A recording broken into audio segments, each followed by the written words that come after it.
One of the most important things you should understand as a Muslim is how to communicate.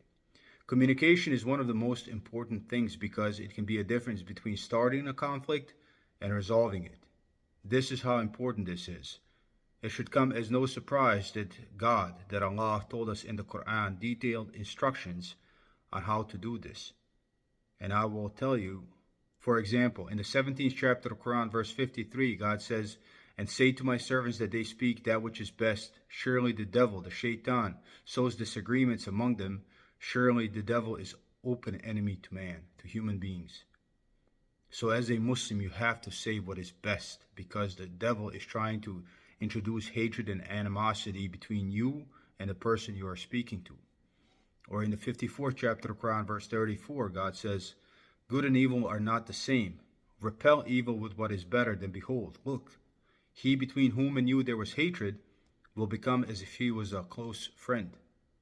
So when somebody approaches you in a rude and aggressive manner, there is a chance that you can resolve that with communication, that you can make him friendly instead of an enemy. If you simply do what God told you to do. In the 16th chapter of Quran, verse 25, God says, "Call to the way of your Lord with wisdom and goodly exhortation, and have arguments, have disputations with them in the best manner. Surely your Lord knows best those who go astray from his path, and he knows best those who follow the right way." God also says in the 29th chapter of Quran, verse 46, "And do not argue with the followers of the book except by what is best. Accept those of them who act unjustly, and say, we believe in that which has been revealed to us, and that which has been revealed to you, and our God and your God are one, and to him do we submit." These are the instructions of God on how to communicate with people, and communicating with people is extremely important. When you are communicating with people on social media, you are going to encounter four groups of people. The first group is those who agree with you. The second group is those who disagree with you and who are going to disagree with you no matter what. They are there to make you mad, to get you to say things that you shouldn't say, to get you to broadly generalize groups of people so they can present you as a hateful racist. These people, you shouldn't argue with them once you recognize who they are, unless you know that there is a third group listening and that is who you are trying to educate. The other two groups are people who are simply ignorant. They don't know anything that's happening and they are there to learn. So they are not looking at the argument, they are looking at the dispute, and they are listening to both sides. This is why you have to obey Allah. This is why you have to obey God, because if they see you behaving in a manner unbecoming, they're going to say, well, these are vile people, and I don't want to listen to what they have to say. The last group is the people who approach you with aggression.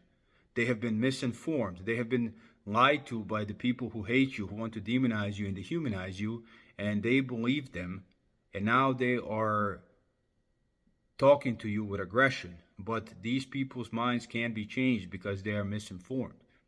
And if you prove what was said about you to be true through your behavior, if you are using vile language or if you are returning aggression with aggression, then they're going to believe your enemies, and then they are going to become your true enemies. These people can be changed, but you still have to obey Allah. That is the only way you can change their minds. And the greatest mission is to change the minds of people, especially those who have been lied to and those who are ignorant. That is your mission as a Muslim. That is why you can communicate. That is why you can speak. If we take Palestine, for example, what is happening there, if an evil person comes to you and they provoke you and they get you to say something hateful or to use vile language, whoever was listening is now on their side. So you have to control your emotions. You can't lie. You have to tell the truth, because if you lie and your lie is exposed, then you are no longer going to be believed. You have to watch what you say. Always speak the truth. God tells us in the Quran, "Shall I tell you on whom the devils descend? They descend on every lying, sinful one." Don't be a liar. Tell the truth. Another thing you have to understand is these platforms we use to communicate are not our friends. They are inherently controlled, and in the example of Palestine, they are controlled by the Zionists. Here, watch this short video. We work with YouTube to get them to change their algorithms. We work with Facebook on trying to use a redirect method, so when you search for Holocaust, you get directed to like a Yad Vashem page. We opened a center in Silicon Valley back in 2017. And the woman who runs it, she's an ex-Facebook executive. I have software engineers and data scientists working at ADL. We're monitoring all this stuff. And we're working with all the platforms, by the way, Google and YouTube and Meta and Twitter and Reddit and Steam and Amazon, all these companies. From like Apple to Zoom, we work with all of them, okay? That's relevant because we've been working with Twitter now since it was founded. We worked with the old regime, working with the new regime. Like I'm talking to Elon, and we're trying to work with them. As you can see, these platforms are either controlled or influenced, so they will never be your friend. If you want your message to be heard, then you have to have a platform to be heard. And since these platforms are all controlled or influenced, you cannot rely on them. They will never recommend your material. They will never recommend the truth. They are going to recommend material that fits the narrative that they seek to distribute. And the only way this can be overcome is if you have millions of people spreading the message. So everyone can make one or two friends. Everyone can be heard by one or two people. Tell them the truth in a way that God told us to tell them. And everyone can make one or two people see. And if you have millions upon millions of people doing that, that is the only way to overcome the deficiency of having a platform to be heard. That is the issue ultimately.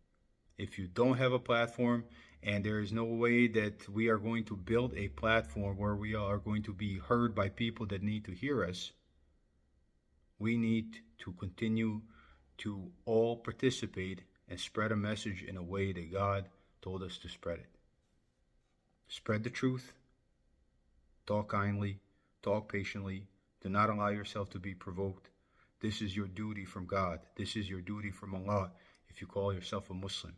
If you fail in this duty, you have made everyone's mission that much harder, and you have increased the chance of failure exponentially.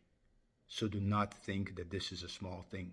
This is a great duty upon every Muslim to watch what we say, to watch how we communicate.